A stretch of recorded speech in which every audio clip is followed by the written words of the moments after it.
Hello and welcome to episode 270 of the Epic Film Challenge 2,000 more movies you must see before you die from 1986, Stand By Me. Now before we even get into the film itself, I was just looking for character names on IMDb and I can't believe that the guy who plays the fat kid is this guy.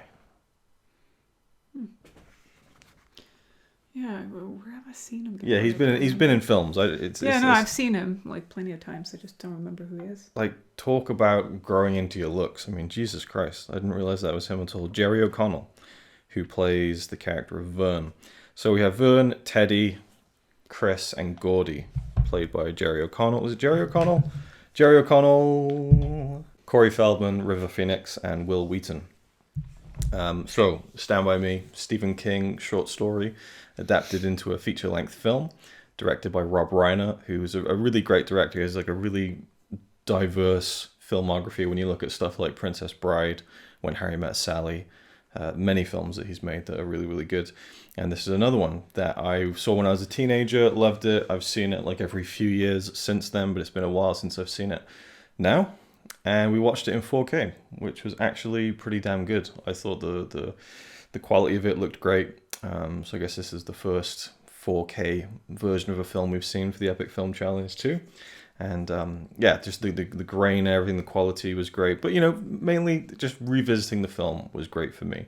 So it's a very simple story about four kids who hear about a dead body that's been found somewhere out in the country. They live in a kind of very countryside-filled area, and I don't know if it's set in Oregon or if it was filmed in Oregon, which is where Buster Keaton filmed The General, and the scenery is quite similar, especially when you get to that bridge, which obviously isn't the bridge from The General, but it reminds me of it just in terms of a very simple wooden bridge that a train goes over. Anyway, they find out about this dead body and they're like, let's go and find it, but it's miles away, so we need to make up a story. It's the classic thing where the kid says, I'm going to go stay over his house tonight, and then the other kid does the other to the other parent, and then they just go out and so they go out on the road, walking down the train tracks to find the way.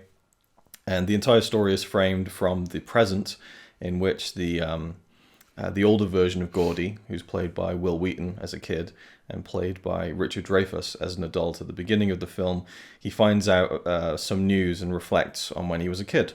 And that's the whole film is a flashback in that sense. So you'd seen it before.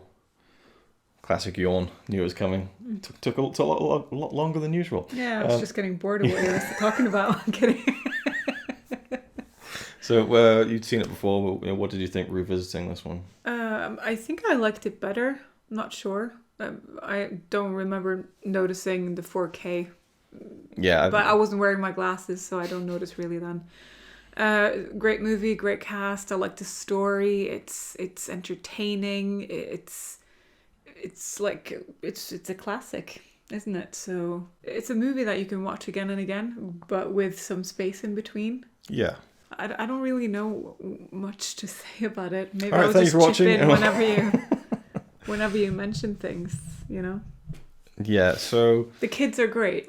They're just kids, but their acting is impressive. That's what makes it. When that first scene when they're in the treehouse, I think it's a treehouse, and they're kind of they're just bantering back and forth. It feels like they're friends. It feels like they've grown up together. Yeah. But what I also love about the film is that it touches on that idea of you have these friends when you're kids that aren't really destined to be your friends forever. Some people manage to transition a childhood friend throughout the rest of their life. It's rare, Rare? I don't know. Do you have anyone who you were friends with when you were 10, 11, 12 that you're friends with now? No. With the age of the internet, obviously we have contact with those people, but it's not the same, is it? No.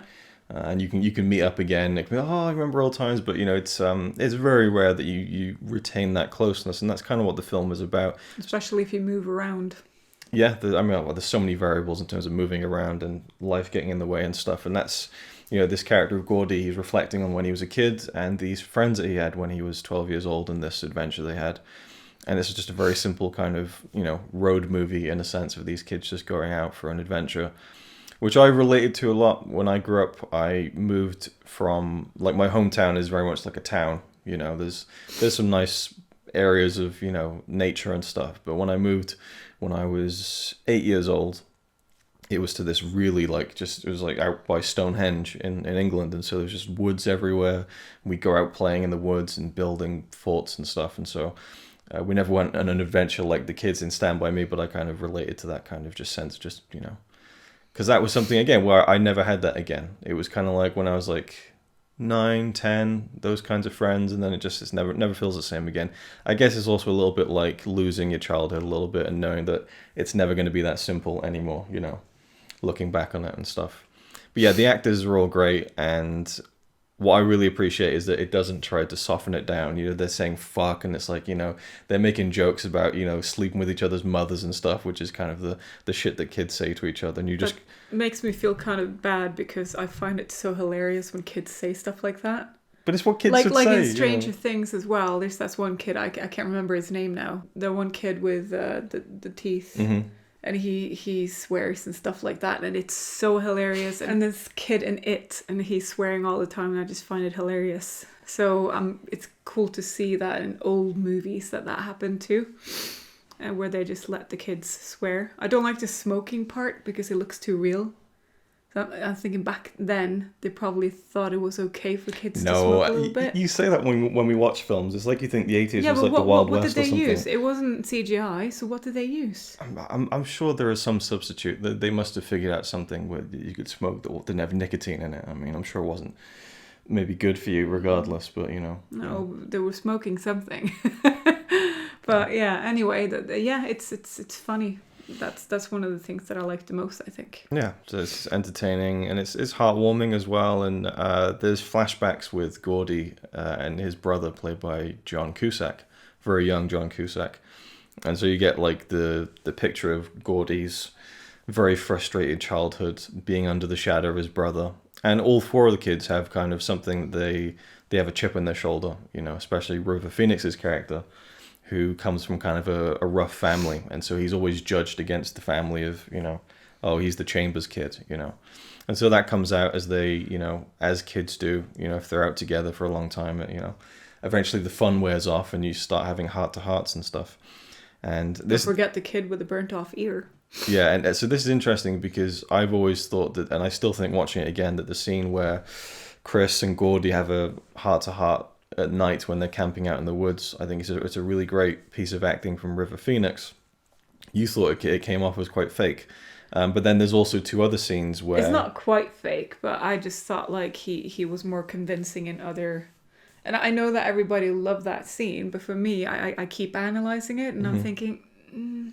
Well, you're not wrong. No, Everyone's going to receive things differently. I didn't feel it as much as you did. But then you have a scene where Teddy is upset and he's crying, and in the video commentary on the Blu-ray, Corey Feldman's like, "Oh, I just hate Mike because I knew I couldn't do it, and I'm hiding my face to show that I'm not really crying." You know what? Maybe River, if he was still alive and he was there in the commentary, he'd probably be saying something similar. Like, maybe, yeah. I was trying to force it out too much or something like that, you know? And then at the end, you have Gordy having a little cry. And I'd always noticed, even like before the advent of high definition, that you could tell Will Wheaton couldn't get the tears to come because it cuts from two different shots where he's like you can tell he's like really squinching his eyes, and then like the next cut there's like big fake drops, and then it cuts back again and the fake drops are gone, so it ruins the immersion a little bit.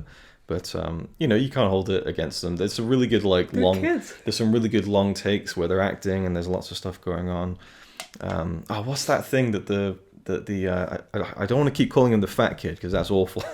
Vern. I don't think he's that fat either. That's he's not. I know, but he's referred to as... He just has a little bit extra than the other kids. He's a little chubby. What was it? Chubby, yeah, but he wasn't fat. What was that thing? We watched it maybe a few weeks ago now. What was that line he kept saying throughout the film? It was like a catchphrase. It was just like the things that kids say, and they kind of I know what you mean, but I've forgotten. It's gone. Oh, it's like it's right on the tip of my tongue, and he carried the comb around. It's the back of my tongue, but okay. He carried the comb around in case they got on TV and that when they found the body. And then you have the other characters of the older guys, and Kiefer Sutherland plays the head bully in a way. He's really good in the film. Like, he's really sinister and threatening to these young kids. And like the scene when he bumps into Gordy and nicks his hat, like his brother's hat, his brother who died. and they just steal it from him. Like, you just feel like you fucking... I would launch. I wouldn't care what they would do to me. I'd get that hat back. But that is and he never gets it back, does he? He never gets it back. But that's the life of like a kid at that age. There's always a bigger bully, and you do have to eat shit from some of the older guys. That was just the way it was. I've been through that, not as extreme as that, but definitely in threatening ways. It's bugging me now. What's bugging you? Catchphrase thing. The catchphrase, I know. I feel like Sensei... I remember where he said it, and I reacted to it. Yeah, and he would always say it. It's like his catchphrase. It was first in the junkyard, wasn't it? Maybe it was first in the junkyard. Maybe I can Google it. Well, if you got anything you'd like to kind of throw in, just to put pressure on you. Just put pressure on me. Yeah. Okay. Well, Google it. I can Google it while you talk. Vern, stand by me. Catchphrase. I don't know if that's even going to come up. I have a secret knock. I knew it was loaded. You wet end. It's when something is cool. Yeah. Like, oh yeah, like, oh man, it's Jesus H. Bald-headed Christ. Fuck writing. I don't want to be a writer. It's stupid. It's a stupid waste of time. Stop reading the other quotes. All right. Come on, guys. Let's get moving. That's not even like a memorable line. Cherry flavored pears. Sincerely. That's it. Oh. Sincerely. That's not the one I thought you No? meant. Really? No, that doesn't mean cool. Well, I'm not cool. That's instead of people saying seriously. But he would say it like that, like. Yeah, but it's not a catchphrase. Okay. Is it? It's the other thing that they commented on it in the commentary. That's what I thought you meant. No, I don't even know what you're talking about. They were saying Sincerely, something, I don't know and it was something that was cool for kids to say back then, and they were commenting maybe people don't say it now. I don't know. And they only said it a couple of times, but I know he said sincerely all the time. Yeah, that to me was like to the point where it was almost like bugged me. It's like, oh god. Sincerely. Yeah, it's like saying seriously, sincerely. Okay, so maybe it wasn't emphasizing something that's cool, but it was. Now it's bugging me more because I thought we were looking for the same thing. Well, don't just leave it. We're going to be here forever. If you want to go through the whole script, I can go through while you yab on. God, I don't even know what you're talking about. Sincerely just keeps coming up. I don't know what line you're thinking of. You said it was something that meant cool. Sincerely doesn't mean cool. Okay, well, I got it wrong. I was wrong. Now we can move on. I was wrong, okay? Fine, but I'll find out afterwards. But, I don't know. It feels like he uses it, but just, sincerely. Not that he's saying it's cool. He does say sincerely a lot. But it's like he's just putting emphasis on stuff. It's not like he's, It's like when... It's when we say seriously. Yeah, or literally, people say that, or literally, it's that kind of thing, It's... But they were more polite back then. If you say sincerely now, I'd be like, what's wrong with you? It was set in the 50s, I think, 60s? I don't know. Anyway, right, so Stand By Me, I feel like there's a lot more to say. The whole scene when they're camping out in the forest, I was quite surprised to hear that was a set, because it looks real to me. And it makes sense they would make it a set because there's a lot of stuff that goes on in that area at night, and obviously filming at night in an actual forest would be pretty much a nightmare. I love the scene. It's a very small scene when Gordy is sat on the train tracks the morning after, and a deer just comes up and looks at him. As a moment, that's just a really nice, beautiful image. Just like them sharing something, like he just looks at him and then goes off. But then also the voiceover of Richard Dreyfuss as an adult saying, man, I've never told anyone that before. Because obviously he's writing this stuff down. He's kind of going back to his past and digging up this, almost like a repressed memory, I suppose. Anyway, so the chemistry between them all is great. The only thing I don't say I dislike about the film, but it's the pie eating scene. The story that Gordy tells. Yeah. I like it as it's funny and everything, and it's very gross in terms of what happens, though the vomit is very clearly fake, and they joke about that in the commentary, you can even see the hose. But they're poking fun at it. It's not even coming out of the mouth, sometimes coming out of the chin. It's not that bad, but you can definitely see that it's fake. But I almost would have preferred to just see Gordy as a kid tell the story. Because, I don't know, I enjoy scenes in movies where it's just a character telling a story verbally, and then you kind of imagine it in your head. But I don't know how viable that is, but it just seems like a departure from the rest of the film, where suddenly it's just this 3, 4, 5 minute scene that's complete fantasy. No, it's supposed to draw you in, isn't it? I guess. And if you don't have the images, it's not going to be the same. Maybe they tried it without it, but maybe, I don't know. It wouldn't be the same. It's the only thing that just stands out to me. It's not like I dislike it, it just stands out, and I don't enjoy it anywhere near as much as every other scene in the film. So that's just the only kind of half a criticism I can give it, I suppose. And Stephen King, written story that it fits. It feels like a Stephen King story. Just the emphasis on character and again realism with the way these kids talk. But the main thing that gets me about the film is the ending, because in the story, Chris, River Phoenix's character, he dies like as an adult, and that's why Gordy as an adult is writing the story, because he hears about him dying and he was going, wow, both reflecting on the fact that he doesn't really see those kids again. Well, really, you catch up with Chris every now and again, but so he's reflecting on his childhood and stuff like that, and the friends that he's not lost but kind of lost touch with. But then also that this character has passed away, and then you see them as kids, Gordy and Chris, and he walks off and just like fades away. Like he literally fades out of the shot. And it's just so poignant because River Phoenix died very young, and so it's this unintentional echoing of what happened with him. Now, obviously, he went on to act for quite a few more years, and was around for a few more years than Stand By Me. But I haven't seen much of him after Stand By Me, so I kind of almost, in my head, he just is that character in the film. So I need to see more of his stuff, because by all accounts he was a great actor. I think the only other thing I've seen him in was Indiana Jones, when he played the young Indiana Jones in Last Crusade, which was a few years after this. So yeah, I should probably just take this as an opportunity to try and watch more of his performances. But he's very good in the film. They're all good, I love the scene at the end when Kiefer Sutherland turns up with his cronies, and they want to find the body too. And so you have this standoff. And it's like, of course, they're just going to beat the shit out of these little kids, but he's got a gun. And so Gordy just pulls the gun on him. It's just this thing where he just can't do anything. Like, what's he going to do, And that, what's the line he says? Suck my fat one, you dime store hood. Like, it's such a, it's funny because on the one hand it's like, yeah, fuck you, but then you go, wait, did he just say that? And they're like, oh, was that the line you went with? But it's kind of almost what a kid would do. That's what a kid would do. They would say something that would make them think they're badass, but really it's really stupid. Yeah. Exactly. Yeah. But it is such after the shit that he puts him through, it's such a satisfying moment just to see him just make him eat shit for once. But yeah, it's a wistful film looking back on, and I think that line is like, I've never had a friend or friends like I did when I was 12 years old. Who does or who has, and it rings kind of true. Of course, everything's different when you're kids. Well, that's the thing. Yeah, it's just a different experience. It's a different time, and you do lose that. And so the film kind of, it's nice to reflect sometimes, and that's what the film does. Anything else you'd like to add?